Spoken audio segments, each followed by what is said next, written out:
हाय, मैं डॉक्टर संदीप झा। मैं liver disease specialist और लिवर ट्रांसप्लांट सर्जन हूँ। मैं एज कंसल्टेंट काम करता हूँ मणिपाल हॉस्पिटल, जो कि द्वारका, दिल्ली में है। इससे पहले मैं Maulana Azad medical college, GB Pant hospital, sir Gangaram hospital और बीएलके सुपर स्पेशलिटी हॉस्पिटल में एज कंसल्टेंट काम कर चुका हूँ। मेरे 11 साल के एक्सपीरियंस में मैंने हज़ारों क्रॉनिक लिवर डिजीज़ और सिरोसिस के पेशेंट्स के साथ इंटरेक्ट किया है और उनको गाइड किया है। और आज हम बात करेंगे डिसीज्ड ऑर्गन डोनेशन की, या कैडेवरिक ऑर्गन डोनेशन या ब्रेन डेड ऑर्गन डोनेशन। वो जो आप सुनते रहते हैं कि ग्रीन कॉरिडोर से ऑर्गन रिट्रीव करके दूसरे हॉस्पिटल पहुंचाया गया है। ये सारे जो ऑर्गन्स होते हैं ये ब्रेन डेड ऑर्गन से रिट्रीव किए जाते हैं, और जिस पेशेंट को ज़रूरत होती है या फेलियर में होता है, लिवर फेलियर में होता है, उसको ये ऑर्गन्स दिए जाते हैं। यूजुअली जो ऑर्गन्स रिट्रीव किए जाते हैं वो लिवर होता है, लंग होता है, हार्ट होता है, किडनीज होते हैं, कॉर्निया होता है, इंटेस्टाइन होता है। इन सब ऑर्गन्स को रिट्रीव करके जो पेशेंट्स को जो फेलियर, लिवर फेलियर में है या किडनी फेलियर में या हार्ट फेलियर में है, उनको ये ऑर्गन्स लगाया जाता है और उनकी जान बचाई जाती है। आपने काफ़ी बार मीडिया में सुना होगा pledge your organs. Pledge your organs का क्या मतलब है? इससे मीडिया या न्यूज़पेपर या डॉक्टर्स आपको बोलते हैं कि you should pledge your organs, कि अगर आप इन केस अनफॉर्चुनेटली आपकी डेथ हो जाती है तो आप एक अपनी डिज़ायर एक्सप्रेस कर रहे हैं कि मैं डेथ के बाद अपने ऑर्गन्स डोनेट करना चाहता हूँ, सो दैट कुछ पेशेंट जिनकी लाइफ बचाई जा सकती है इन ऑर्गन्स के द्वारा, उनको ये ऑर्गन्स मिल पाए। तो इसीलिए ज़रूरी है कि आप प्लेज करें organs.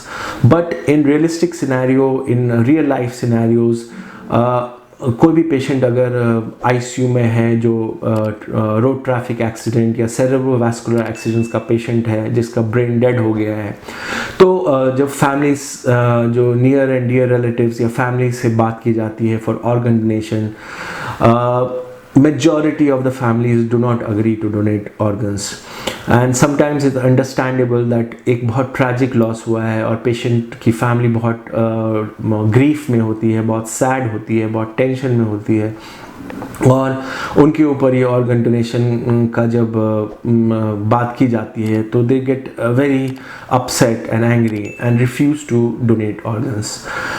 This is the real life scenario and it is very tragic, but this is more of a social factor जो हमारी ऑर्गन डोनेशन रेट्स को बहुत कम करता है।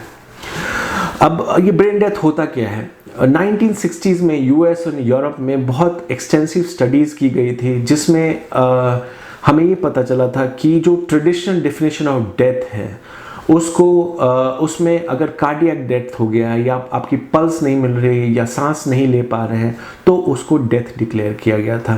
बट 1960s में हमने डेथ को रीडिफाइन कर दिया, या साइंटिफिक कम्युनिटी ने डेथ को रीडिफाइन कर दिया। दैट मीन्स कुछ पर्टिकुलर सेट ऑफ पेशेंट्स होते हैं जिनमें ब्रेन डेथ क्राइटेरिया अप्लाई होता है, जिसमें ब्रेन डेथ पहले हो जाती है और कार्डियक डेथ कुछ 2-3 घंटों के बाद कार्डियक डेथ होती है। इस बीच में उनके शरीर में ब्लड सर्कुलेट कर रहा होता है, ऑक्सीजन सर्कुलेट कर रहा होता है, बट उनके जो ज़िंदा रहने की चांसेस हैं वो ज़ीरो हो जाती हैं। ये क्लैरिटी मिली थी ब्रेन डेथ क्राइटेरिया में।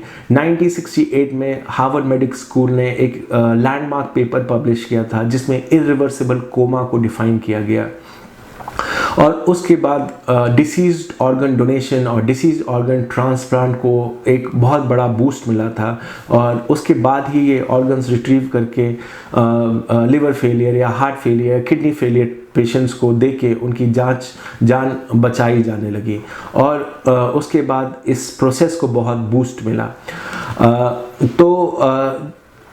इंडिया में जब ऑर्गन डोनेशन होता है तो जब भी ऑर्गन डोनेट करते हैं आप, या कोई डेड बॉडी से हम ऑर्गन रिट्रीव करते हैं, तो वो एक नेशनल प्रॉपर्टी हो जाती है, वो गवर्नमेंट ऑफ इंडिया की प्रॉपर्टी होती है, और उसको रीडिस्ट्रीब्यूट करने का या एलोकेट करने का जॉब जो होता है वो national organ tissue transplant organisation NOTTO, या state organ tissue transplant organisation SOTTO, या ROTTO, regional organ and tissue transplant organisation की रिस्पॉन्सिबिलिटी होती है।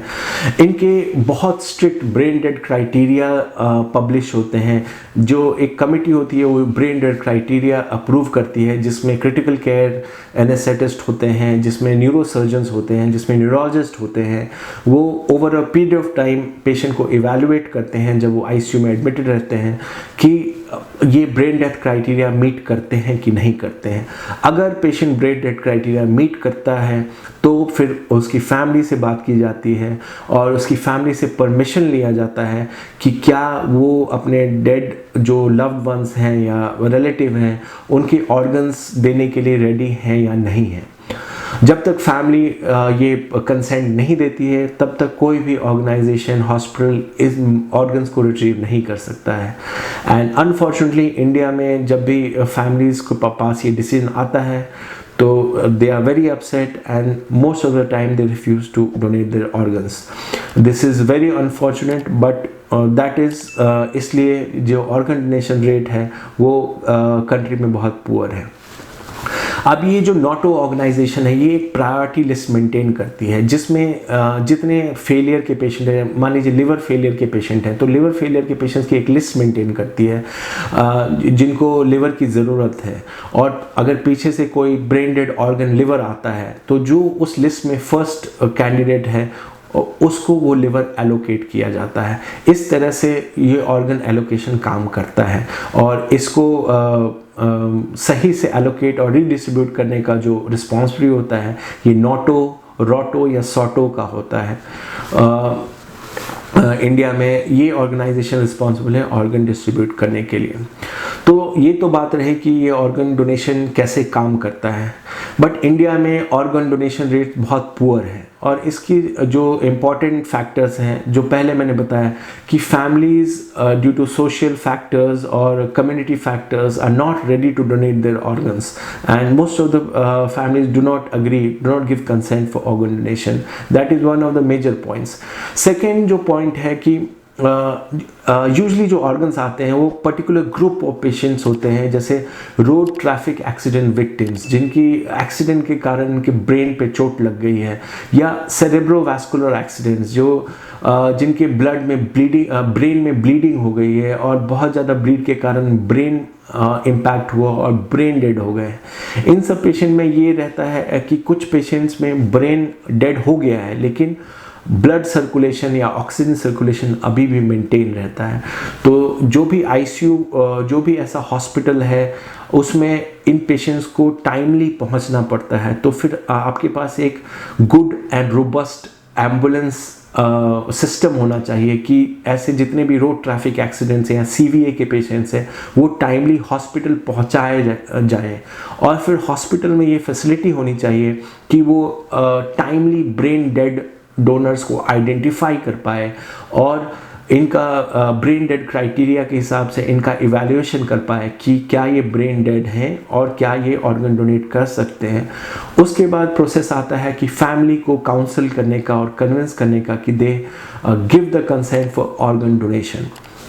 सो all these factors are lacking in our organ donation system in our country, and that is why the organ donation rate is very poor in this country. So hopefully organ donation rates are increased in this country and maybe we can save more patients with heart failure, liver failure and kidney failure in the future.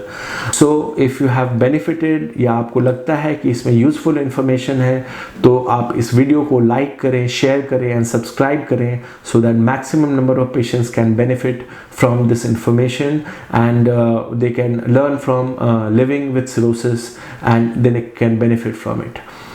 Thank you.